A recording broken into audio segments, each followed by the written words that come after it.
Bismillahirrahmanirrahim.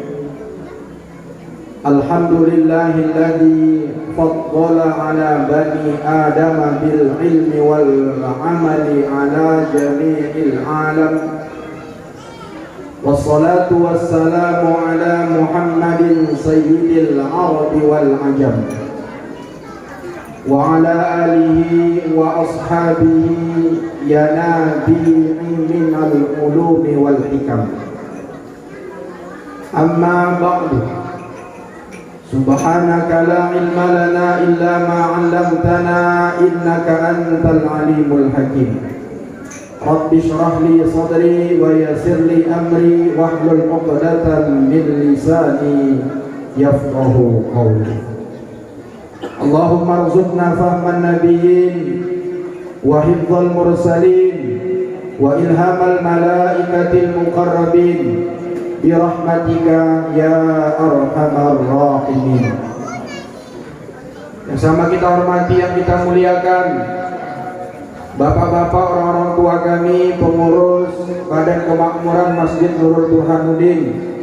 Semoga bapak-bapak semua dipanjangkan Allah umurnya, dimurahkan rezekinya, selamat dari virus corona, amin ya rabbal. Sama juga yang kita hormati, yang kita muliakan seluruh orang-orang tua kami, bapak-bapak, ibu-ibu, atuk-atuk, nenek-nenek, remaja dan remaji, anak-anak ustaz sekalian yang ustaz cintai. Insya Allah semua kita akan mendapatkan ridho dari Allah Subhanahu wa ta'ala, amin ya rabbal alamin. Malam hari ini hebat Masjid Nurul Burhanuddin. Pengajiannya nggak di dalam masjid, di teras, yang hadir banyak kali anak-anak. Baru ini pengajian maghrib banyak anak-anak datang. Ini selamanya atau baru ini aja? Mau selamanya. Tapi habis maghrib pulang nggak dapat apa lagi yang hadiah anak-anak. Biasanya saya ngasih hadiah kalau ceramah kan. Tapi habis maghrib nggak dapat lagi kan. Kalau habis isya baru. Bersyukur kita kepada Allah Subhanahu wa ta'ala dengan memperbanyak ucapan syukur alhamdulillahirabbil alamin. Salawat beserta salam kepada junjungan kita Nabi besar Muhammad sallallahu alaihi wasallam. Mudah-mudahan kita mendapatkan syafaat beliau, amin ya rabbal alamin. Tak panjang kalam, tak banyak kata, malam hari ini saya untuk pertama kali, the first time, hadir di Masjid Nurul Burhanuddin khusus untuk pengajian setiap malam Rabu, minggu kedua. Ibu-ibu, bapak-bapak, anak-anak gadis, remaja dan remaji, catat tanggal main saya. Setiap malam Rabu, minggu kedua. Kenapa mesti dicatat? Karena kita masuk YouTube. Nama YouTube-nya Ummah Official. Silakan nanti dibuka YouTube-nya, ceramah-ceramah saya lengkap di situ. Maka jangan lupa like and share serta subscribe supaya bertambah followers. Kebetulan DKM mengamanahkan kepada saya fikih. Saya tanya kemarin sama Pak DKM, siapa yang ngajarkan fikih? Ternyata doktor yang saya gantikan. Saya SHI. Jadi saya mohon maaf bapak ibu-ibu kalau ilmu saya ilmu sarjana S1. Tidak seperti dokter saya kan. Siapa kemarin ngajar fikih di sini, Pak? Nah, Ustaz Muhaisin. Ilmu beliau pasti lebih tinggi dari saya. Tapi insya Allah kami satu paham karena kami sama-sama bermazhab Syafi'i. Adik saya, tapi gelarnya lebih tinggi dari saya. Saya tak sekolah lagi. Malam hari ini kajian kita fikih. Kata Pak BKM, Ustaz dimulai dari kitab Toharo. Saya bilang jangan, karena ini sudah mendekat kurban. Kita angkat tema kita pada malam hari ini tentang fikih kurban. Setiap saya mengaji, insya Allah mulai bulan depan saya akan membawa kitab fikih saya yang saya bawa kemana-mana. Itu kitab induknya adalah kitab fikih yang berjudul At-Taqriratus Sadidah. Sama Ustaz Muhaisin juga pakai itu juga. Tapi nanti beberapa kitab-kitab fikih akan kita selingi. Khusus malam ini kita akan mengkaji sebuah buku yang cukup fenomenal dan terkenal. Nama pengarangnya saja pun sudah terkenal, yaitu Tuan Guru kita Al-Ustaz Profesor Dr. Haji Abdul Somad LCM. Nama judul bukunya 33 tanya jawab seputar kurban. Ini dia bukunya di tangan saya, tipis. Alhamdulillah tadi malam di Musola Nurul Burhanuddin selama 2 jam kami bahas selesai. Tapi di sini cuma 20 menit. Nggak semua pertanyaan Bu ya, nanti mungkin 5 pertanyaan saja. Habis itu kalau ada pertanyaan yang nyangkut-nyangkut yang ganjal-ganjal, boleh kita tanyakan. Bisa saya jawab, langsung saya jawab. Nggak bisa, saya bawa pulang dulu. Nanti saya kirimkan jawabannya, kita cari referensinya, akan saya kirimkan melalui Pak BKM. Setuju? Dah. Yang pertama, apa yang dimaksud dengan kurban?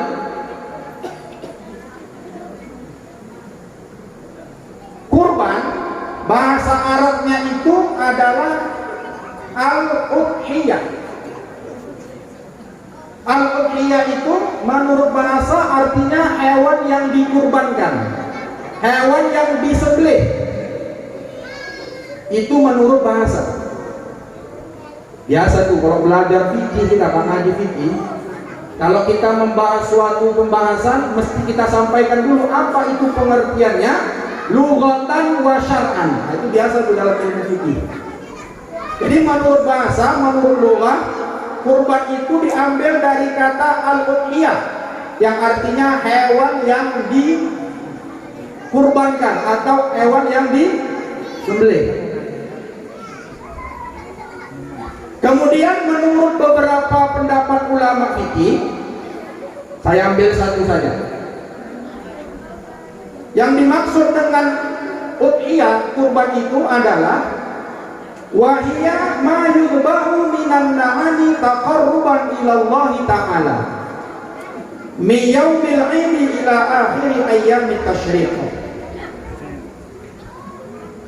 Kurban atau udhiyah adalah hewan yang disembelih untuk mendekatkan diri kepada Allah Subhanahu wa ta'ala sejak hari Idul Adha 10 Zulhijjah sampai kepada hari-hari tasyrik. Hari-hari tasyrik itu bapak-bapak, ibu-ibu tanggal berapa? Tanggal 11, 12 dan 13 Zulhijjah. Itu yang disebut dengan hari tasyrik. Berarti kurban itu waktunya 4 hari. Yang paling utama itu tanggal 10 Zulhijjah. Kemudian kalau nggak sempat nanti hari Selasa, boleh disambung lagi 3 hari setelahnya. Sesuai dengan himbauan Majelis Ulama Indonesia, ini kalau kurbannya banyak dicicil. Di sini berapa Pak kurbannya? 6 ekor unta, unta. Sapi, lembu lah ya. 6 ekor lembu, kambing 3, berarti 6 tambah 3 9. Kalau mengikuti fatwa MUI, anjuran MUI, maka 6 ekor lembu dicicil apa? Dicicil apa langsung aja? Langsung. Ngelawan. Ya lawanlah. Orang kampung kita kok. Nggak kerjaan itu Pak, 4 hari waktu dicicil, 2 hari Selasa, 2 hari Rabu. Suruh aja orang itu datang kemari. Pandi-pandian itu yang bilang. Aku kan anggota MUI, nggak kerjaan itu. Pandinya nyuruh aja. Kan komisi tak ada. Emang kita nggak punya kerjaan lain. Sedangkan 1 hari gitu orang udah mau gempor-gempor kan Pak panitia. Datang panitia semua Pak. Kalau mengikuti anjuran MUI silakan. Nggak mengikuti anjurannya anjuran. Anjuran itu boleh iya boleh tidak. Baik, sudah dapat kita istilah kurban. Kurban itu berarti hewan yang disembelih untuk mendekatkan diri kepada Allah. Pertanyaan pertama, apa sajakah hewan yang boleh dan bisa dikurbankan? Tidak semua hewan binatang yang disembelih itu boleh menjadi hewan kurban. Bu yang makan roti, kira-kira apa aja Bu binatang yang boleh dijadikan kurban? Pertama, onta. Di Deli Tua nggak ada yang onta.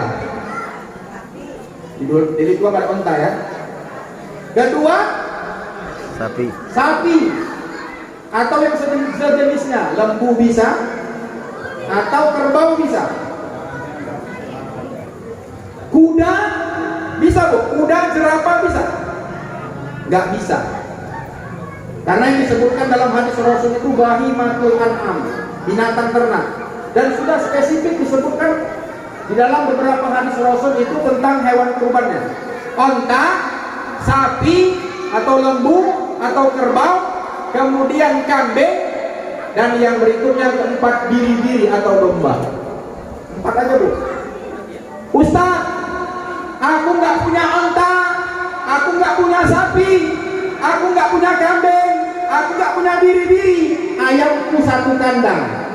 Cuman Ustaz, bisa aku jadikan hewan kurban? Nggak bisa. Belum pernah saya tengok dalam sebuah acara hewan kurban Bu, ayam dipotong rame-rame jadi hewan kurban. Nggak bisa. Itu binatang-binatangnya atau hewan-hewannya. Onta, ingat nih panitia, panitia, bapak-bapak, panitia dengar dulu. Onta itu ada aturan umurnya atau usianya. Onta 5 tahun masuk 6 tahun. Udahlah kita lewatkan itu. Sapi, kerbau dengan lembu 2 tahun masuk 3 tahun. 2 tahun masuk 3 tahun. Sama juga dengan kambing, 2 tahun masuk 3 tahun. Yang agak beda sedikit ini domba atau biri-biri. Cara bedakan domba dengan biri-biri dengan kambing macam mana Ustaz? Kambing itu bulunya yang halus. Kalau domba atau biri-biri yang tiwul-tiwul. Kalau domba atau biri-biri Bu, dia usianya tidak 2 tahun, tapi 1 tahun sudah bisa masuk 2 tahun. Atau di bawah setahun bisa, tapi mesti di atas 6 bulan, asalkan giginya udah copot. Maka dulu saya, waktu kurban di bawah almarhum buya saya, kami itu bergilir Pak. Almarhum buya saya itu gilir kami. Tahun ini saya, tahun ini umi saya, berikutnya terus kakak-kakak abang saya. Pas giliran saya dibawa ke tempat tukang kambing. Ini kambing berapa? Berapa sekarang kambing Pak? 2.100.000 juga. Berapa usianya? Ada yang 2 tahun, gak ada lagi Ustaz. Yang ada nilai cuma 7 bulan. Karena dibilang 7 bulan sama tukang kambingnya, dimasukkanlah tangan almarhum buya saya, dibuka mulut kambing itu, dirogoh-rogohnya. Ternyata giginya sudah gugur. Ada sebahagian yang gugur, kata buya saya, jadilah dibawanya. Waktu itu saya masih koci, gak ngerti. Setelah dari Ustaz baru saya ngerti kenapa tangan buya saya dimasukkannya ke dalam kambing. Maka nanti bapak-bapak panitia jangan curang. Kadang-kadang panitia banyak curang. Di mana curangnya Ustaz? Karena dia harganya murah, umurnya nggak sesuai. Hati-hati. Di panitia-panitia ini banyak juga yang korupsi. Itu aja nggak ada KPK. Di sini korupsi enggak kan? Kalau ada langsung beli tuh. Udah dikasih amanah pun daging kurban pun dikorupsi ya kan? Luar biasa ini. Dan jelas. Kemudian berikutnya, di antara 4 binatang ini mana yang paling afdal untuk dijadikan kurban? Dengar ya Bu, pasang minimal suara. Yang pertama yang paling dianjurkan itu yang banyak dagingnya. Onta sama kambing mana yang lebih banyak dagingnya? Onta. Berarti nomor 1 onta. Kemudian nomor 2 sapi. Nomor 3 Kambing. Nomor 4 domba. Itu secara umum, secara banyak daging. Ada yang nanya sama saya tadi malam, Ustaz, mana lebih afdal? 1 ekor lembu 7 orang, 1 ekor lembu 7 orang, dengan seorang tapi 1 ekor kambing. Mana yang lebih afdal? Bu, Pak, Bu Pak, pertanyaan ini kan karena pertanyaan ini, mana lebih afdal? 1 ekor lembu 7 orang bersekutu berkongsi dengan kurban 1 orang 1 ekor kambing. Hah? Ya. Ini mazhabnya beda. Mazhab ini beda. Khilafiyah nggak dengan ini? Kita jangan khilafiyah ya Bu. Lebih afdal 1 kambing 1 orang ketimbang 7 orang 1 lembu. Coba. Kita balik. 1 onta atau 1 lembu, 7 kambing 7 orang. Mana yang baik? Mana yang afdal? 1 onta atau 1 lembu dibandingkan dengan 7 ekor kambing 7 orang. 7 ekor kambing. Mana yang lebih afdal? 7 kambing 7 orang ketimbang 1 lembu atau 1 onta. Kenapa? Ini mesti dijawab. Kenapa begitu Ustaz? Para ulama menjelaskan bahwa darah yang diteteskan, yang dikeluarkan 7 ekor kambing lebih banyak ketimbang 1 ekor sapi atau onta. Maka disunahkan dia diafdalkan itu, lebih afdal itu 7 kambing. Karena Bu, Pak, kurban yang kita lakukan itu darahnya yang menetes jatuh ke bumi itu, tetes per tetesnya, sebanyak tetesan itu dosa-dosa kita diampunkan oleh Allah Subhanahu wa Ta'ala yang telah lalu. Bayangkan itu, setiap tetesan darah yang mengalir, yang disembelih oleh orang penyembelihnya jatuh ke lubang sembelih, ke tanah, sebanyak tetesan darah itu, dosa-dosa orang yang berkurban diampunkan oleh Allah Subhanahu wa Ta'ala. Nah, tanggung-tanggung itu Pak. Dah. Berikutnya, jelas ya?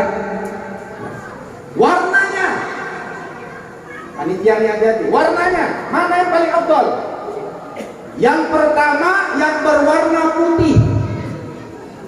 Ustaz, udah tak ada lagi warna putih Ustaz, udah kering semua sejak corona nih, musim panas. Oke. Turun ke bawah, yang warna kuning. Gak ada kuning Ustaz, udah habis, dibeli masjid-masjid lain. Jadi apa yang tinggal? Warna kelabu. Ustaz, kelabu pun tak ada, merah. Merah juga tak ada karena mak banteng. Aku nggak mau lah merah Ustaz, Roma aku merah nih Ustaz. Hijau aja lagi Ustaz, gak ada kambing warna hijau. Habis merah nggak ada, turun lagi ke bawah, belang hitam, belang putih. Yang hitam putih, kayak TV waktu zaman dulu. Ini yang banyak nih, saya tengok ini yang banyak, hitam putih. Kemudian yang terakhir, ini yang paling jelek. Bukan paling jelek sih, maksudnya warnanya yang paling belakang, yang paling corot. Yang warna hitam. Warna hitam. Biasanya, ini saya tanya dulu bapak-bapak yang di panitia kurban. Biasanya harga putih dengan harga hitam beda apa sama? Beda. Putih sama hitam beda? Hah? Sama. Beda daging ya. Maka carilah yang paling utama itu warnanya warna putih. Kalau nggak ada juga yang terakhir warna hitam lah, kayak saya hitam. Tapi jangan saya disembelih. Nah, lanjut. Berikutnya hukum kurban. ini nanti banyak ini. Gara-gara membicarakan hukum kurban, pokok-pokokan orang tuh. Tak bercakap tetangga sebelah dengan tetangga sebelah. Ada ustadz di sana pengajian, katanya hukum kurban itu wajib. Sampai di Nurul Burhanuddin pengajian sama Ustadz Mahmud. Dibilang Ustadz Mahmud pula baru datang kemari, sunnah muakkadah. Jadi mana yang betul? Wajib apa sunnah muakkadah? Yang mengatakan wajib cuma mazhab Hanafi. 3 mazhab berikutnya hukumnya sunnah muakkadah. Sunnah. Tapi jangan gara-gara pulang pengajian di sini nanti sampai rumah, bang, tak jadilah bang kita kurban tahun ini. Kenapa bu? Kata Ustaz Mahmud sunnahnya. Ini jadi alasan pula. Ini tanda-tanda orang polik. Dah.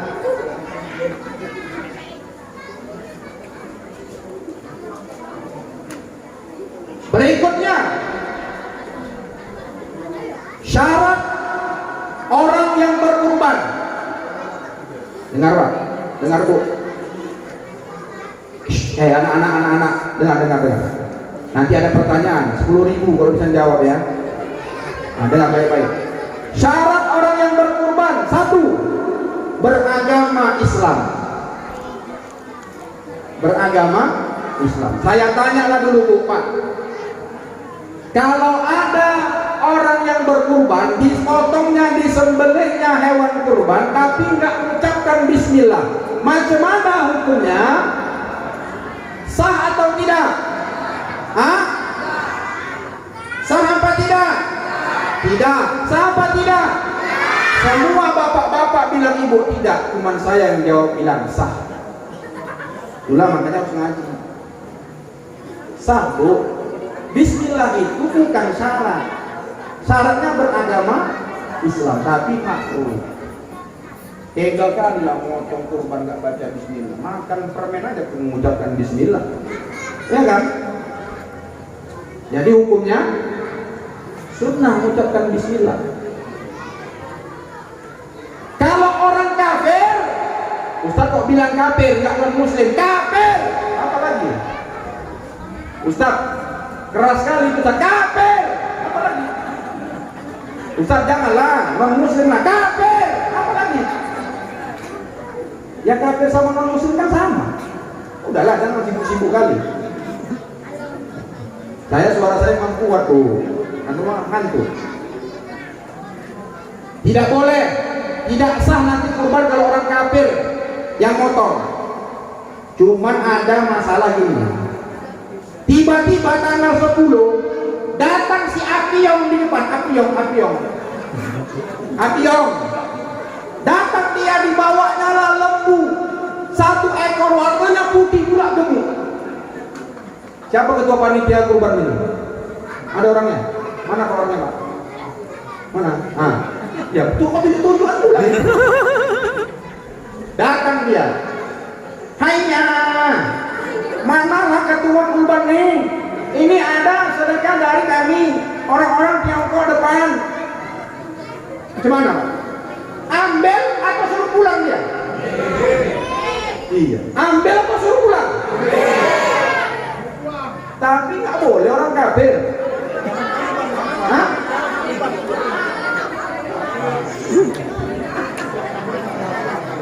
Jangan disuruh pulang. Ambil kurbannya, ambil sedekahnya. Nanti waktu motongnya jangan atas nama si Apiong. Nanti waktu pas mau disembelih sama tukang potongnya bisikkan, Bismillah, wallahu akbar, Allahumma minka walaka wa taqabbal minni min ummatil muslimina wal muslimat. Ustaz, jangan umat Islam lah Ustaz. Boleh juga ketua panitia, sekretaris, bendahara dan lain-lainnya, 7 orang. Boleh. Jangan disuruh pulang. Pulang ke sana. Enggak laku kerbau di sini.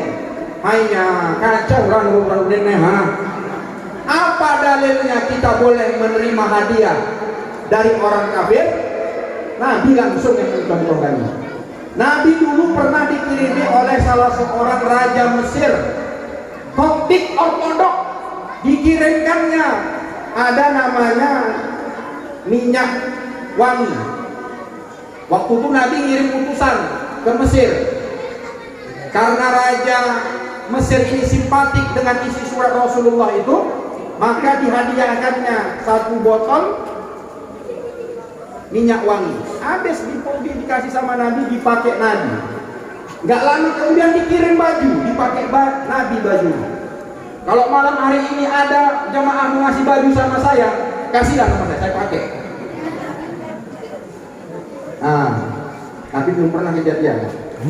Orang awal jadi Imam Tarayun aja tuh sarung pun tak dapat di sini. Jadi lain awak dapat. Barangkali. Enggak, kalau nggak ada jangan dipaksa. Saya nggak maksa, tapi masjid lain ngasih baik punya itu aja.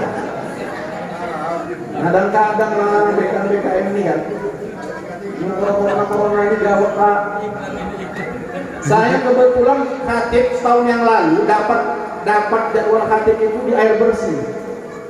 2 hari lalu keluar surat wali kota Samamun, disuruh di rumah. Astagfirullahaladzim, hancurlah jokowi ya Allah.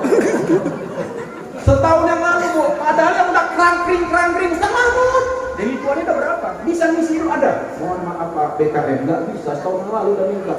Nggak bisa lagi, bisa gini, nggak bisa. Datang lagi telepon, nggak bisa. Tiba-tiba keluar tuh. Dalam hati saya, ya Allah, Engkau coba aku ya Allah. Rupanya baru tadi langsung ditelepon saya. Assalamualaikum Ustaz. Waalaikumsalam.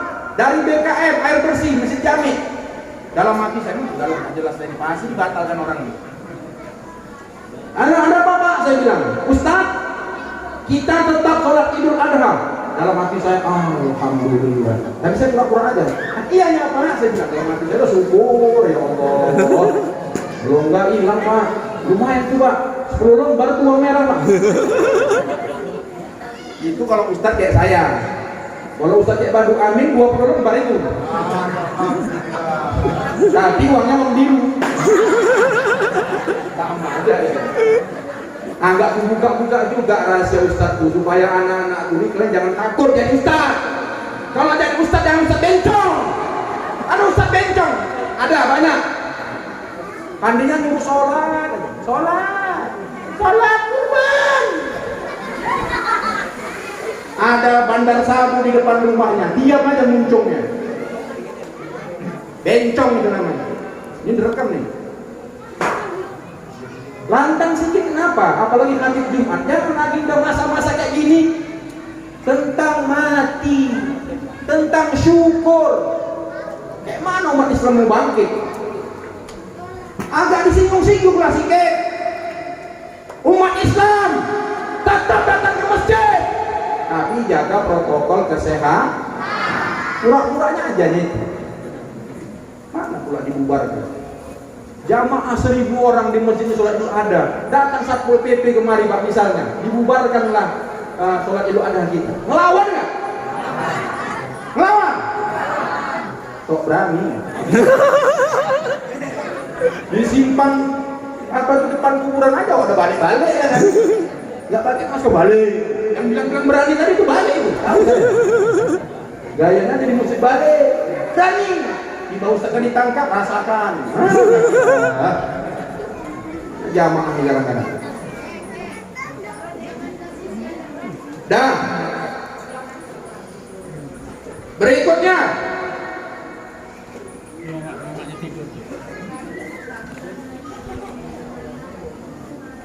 ini tentang panitia. Apakah di zaman Rasulullah ada panitia kurban? Gak ada. Berarti bapak-bapak, ibu-ibu yang buat panitia di Masjidil Haram ini, kalau kata orang itu iyalah. Gak ada dulu zaman Rasul. Rasul tuh Pak motong sendiri. Dalam sebuah riwayat Rasul itu ada berkurban dalam satu hari itu dalam hari raya Idul Adha itu 100 ekor. Nggak dijelaskan unta apa kambing berapa. Dipotong Nabilah sebanyak 63. Capeklah Nabi itu. Baru diwakilkan kepada Ali bin Abi Thalib. Gitu. Ini dalil menyatakan boleh bentuk panitia, apalagi zaman sekarang. Walaupun yang paling afdal, yang berkurban itu cari sendiri, pilih sendiri, tenteng sendiri, bawa sendiri, potong sendiri, kuliti sendiri, bagi sendiri. Makannya nggak boleh sendiri, harus bagi. Sanggup? Maka dibentuklah panitia. Oleh karena itu jamaah, ibu-ibu, jangan terlalu kali banyak protes sama panitia kurban. Ini kadang-kadang omak-omak nih, aku kurban, minta dagingnya, minta kakinya satu. Dipaksanya pula panitia kurban. Akulah paling banyak, nggak bisa, jatahnya udah ada bu. Sepertiga untuk yang berkurban, sepertiga disedekahkan fakir miskin, sepertiga hadiah untuk orang-orang kaya. Itu pembagiannya. Yang paling afdal, di atas apa paling bagus, ibu sedekahkan semuanya, nggak usah diambil sedikit pun. Tapi yang dibawa paling bagus-bagus, sunnah makannya sedikit, sesuap atau 2 suap, itu pun hatinya yang dimakan. Ini kadang-kadang kalau datang kiriman sama panitia kurban, karena waktu udah ngantuk dia, asal-asal masuk, tiba-tiba tulang aja yang datang, dagingnya sedikit, repet ibu-ibu. Betul banget. Nah, betul. Dari mau datang ke ini, aku mau coba daging sedikit. Padahal kalau udah ngaji, udahlah, ikhlaskan saja. Sedikitnya yang dimakan itu hati. Nah, jadi jangan comok kali. Itu kalau kurban sunnah. Kalau kurban wajib, ada namanya kurban itu wajib. Kenapa wajib? 2 penyebabnya. Yang pertama, ditentukannya kurbannya, disebutkannya kurbannya. Misalnya, bapak datang ke tempat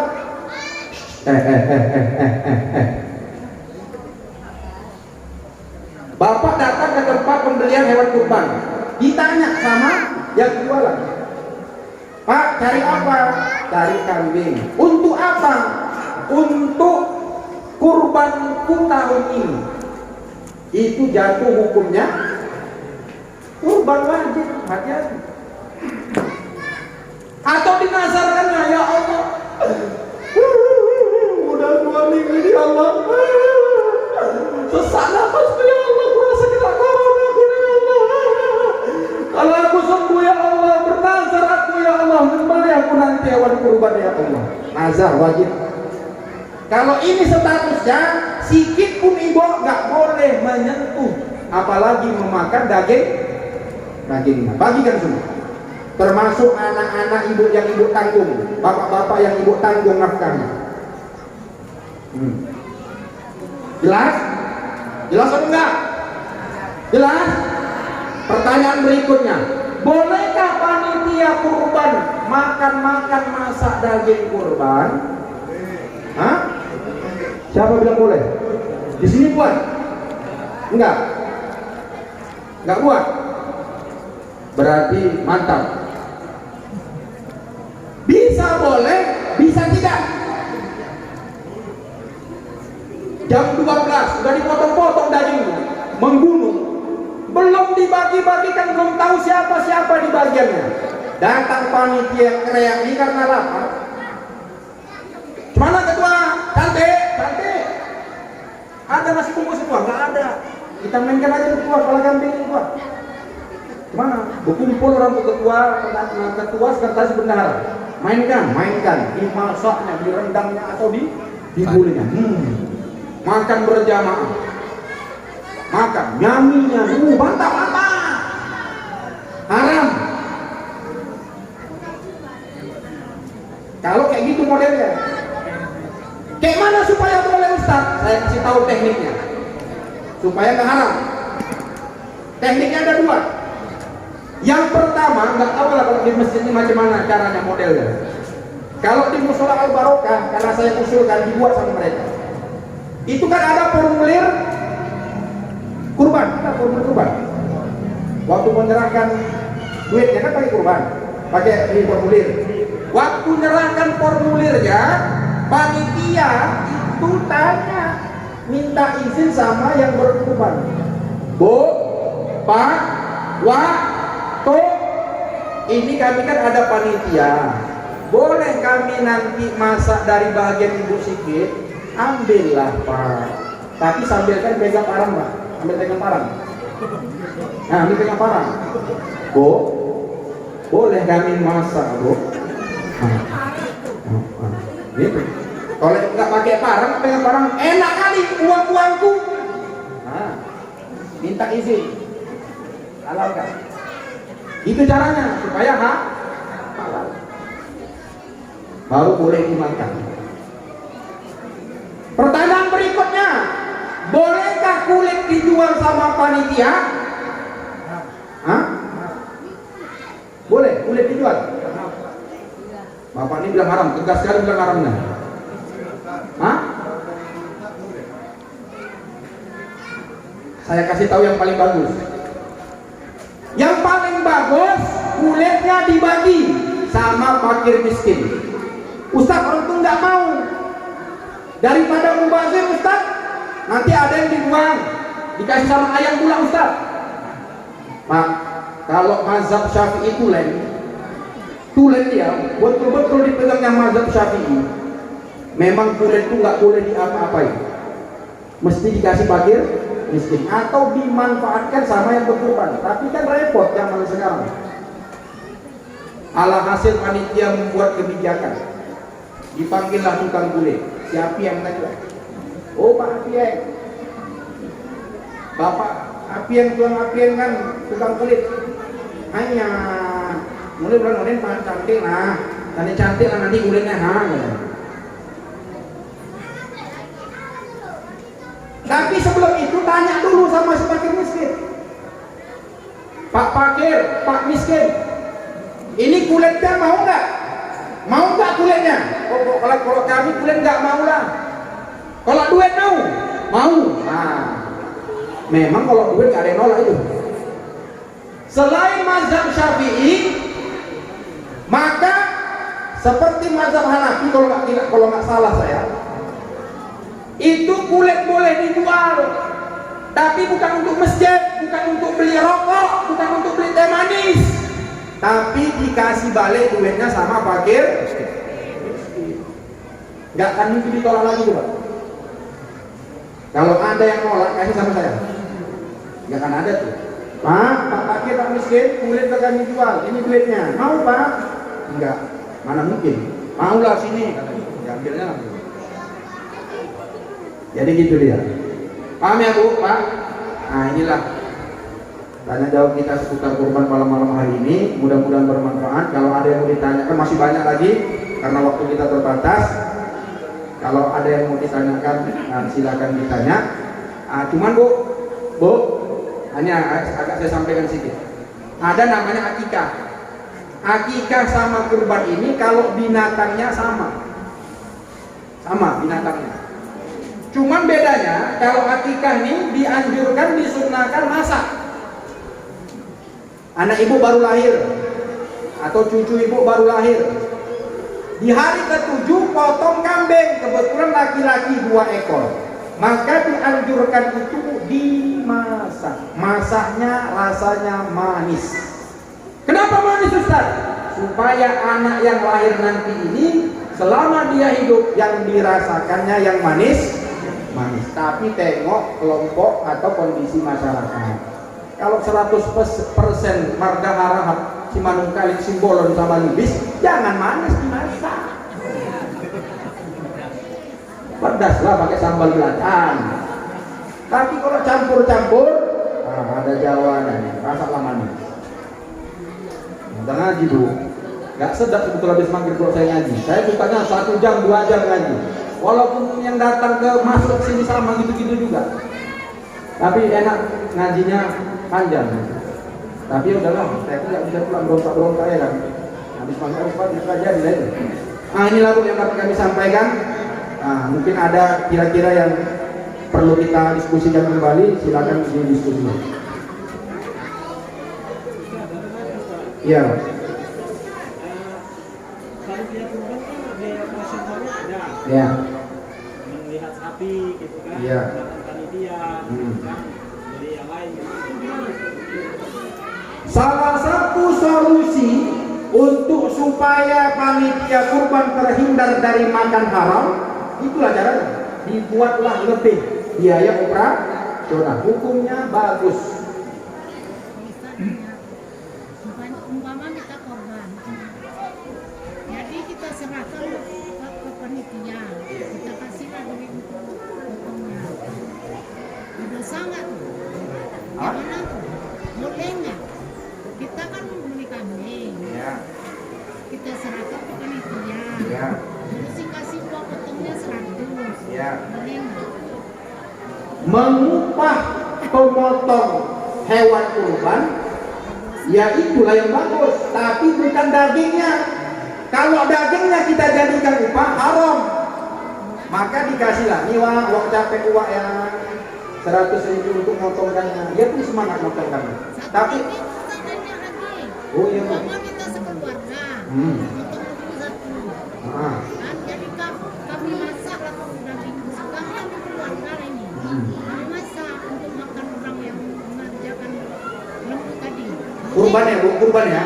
Kalau kurban jangan dimasak. Tapi kan keluarga kami aja semua yang potong. Oh nggak boleh. Nah ini yang perlu kita luruskan ya Bu.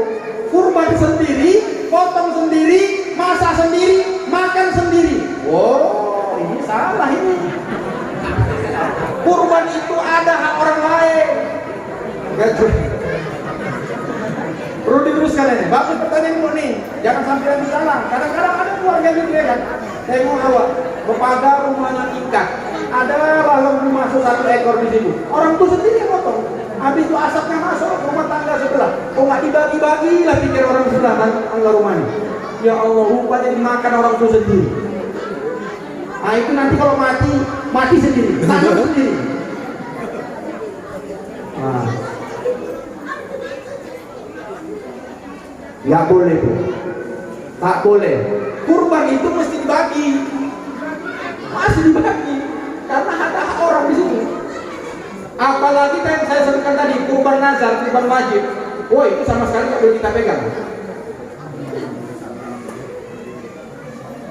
Jadi diupah bukan daging kurbannya atau kulitnya yang menjadi upah. Beda dengan hadiah. Ini saya sebutkan nih. Kalau upah wajib, misalnya Pak pemotong, Pak tukang jagal, Bapak nanti motong di Masjid Nurul ya. Nanti upahnya 10 bungkus daging kambing haram. Tapi kebetulan tukang potong kurbannya miskin atau orang sini kan ada jatah bagiannya, ada jatahnya kan, kasih. Itu bukan upah, namanya hadiah. Nggak ada perjanjian di depan.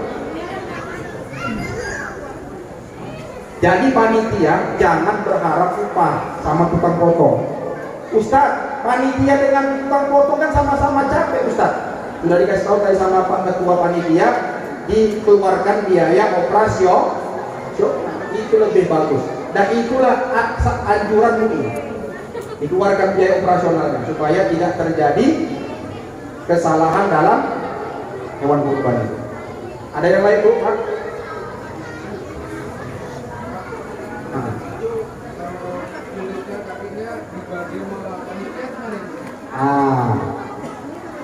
Kadang-kadang inilah panitia banyak yang salah. Kalau orang sudah tak mau tubuhin sama kambing, campaknya ke belakang. Nanti ada tukang kutip di belakang. Haram. Nggak boleh. Maka mesti dikasih dulu sama fakir miskin. Kalau kata dia gini, kata fakirnya, udahlah Pak panitia, kami nggak sanggup ini, udahlah kami sedekah, kami ambil Pak. Boleh diambil. Ya, enggak. Masalahnya jumlahnya sangat-sangat terbatas. Mungkin tidak bisa pilih siapa yang pilih. Nah, oh ya. Pembagian misalnya kaki, ya kaki ya, kaki apalagi, tanduk, ekor, torpedo, ya. Jadi gini Pak, cara kami itu paling belakang. Kalau misalnya ada kekurban mau ambil ya ambil. Tapi kalau kekurban tak ambil ada sisa baru panitia yang. Jangan gitu Pak. Semua itu milik si pekurban. Nggak salah lah kita. Kasih aja Pak. Makanya waktu di awal-awal itu pas waktu dia ngasih duit di situ lah letaknya. Dan salah satu ingat Bu ya, yang berkurban itu mesti ada niat. Niatnya bisa dua. Kalau dia nyembelih sendiri, waktu pas menyembelih itu niat. Atau kalau dia wakilkan sama panitia, bilang sama Pak Panitia, ini dalam hati ya, sengaja aku kurban kepada Allah Ta'ala, Pak Panitia, ini aku wakilkan kurbanku tahun ini kepada panitia. Nah, disitulah kebijakan panitia. Bu, ada beberapa yang kami sampaikan. Pertama, nanti kami mau masak-masak, izin Bu, izin. Tadi sambil megang parang lah tadi kan. Terus, ini nanti kulit sama kakinya macam mana? Kata si kurban, udahlah, panitia aja tuh yang ngatur. Nah, gitu. Jadi semuanya mesti izin si kurban. Gak boleh tuh, kita ambil aja panitia itu. Nggak boleh. Kalau mau dibagi macam mana Ustaz bagiannya? Pandai-pandai panitia aja. Kan nggak mungkin sikit-sikit dibagi semua fakir miskin, nggak mungkin. Yang mana saja fakir miskinnya tengok-tengok lah yang paling nggak mampu. Nah itu ditakar-takar aja, baru kasih. Atau kalau misalnya bisa dicincang, dibagikan. Itu dia. Ada juga? Apa? Baiklah bapak-bapak, ibu-ibu jamaah yang dimuliakan Allah Subhanahu Wa Taala. Alhamdulillah pengajian kita malam hari ini sudah kita laksanakan, walaupun tak sesempurna dan masih banyak lagi hal yang perlu kita diskusikan. Insya Allah kita dengan waktu minggu yang akan datang atau bulan yang akan datang kita akan bertemu kembali dengan pembahasan yang berbeda. Untuk mempersingkat waktu, mari sama-sama kita akhiri pengajian kita ini dengan berdoa kepada Allah Subhanahu wa Ta'ala. Bismillahirrahmanirrahim. Alhamdulillahi Rabbil Alamin. Wassalatu wassalamu ala ashrafil anbiya'i wal mursalin wa ala alihi wa sahbihi ajma'in. Allahumma ighfir lana dhunubana wa liwalidayna warhamhuma kama rabbayana shaghira. Jami'il muslimina wal muslimati wal mu'minina wal mu'minat al-ahya'i minhum wal amwati bi rahmatika ya arhamar rahimin. اللهم علمنا ما جهلنا وذكرنا ما نسينا وانفعنا بما علمتنا يا الله يا أرحم الراحمين. ربنا آتنا في الدنيا حسنة وفي الآخرة حسنة وقنا عذاب النار. صلى الله وسلم عليه والحمد لله رب العالمين. تقبل الله منكم Minal wa minkum taqabbal. Assalamualaikum warahmatullahi wabarakatuh.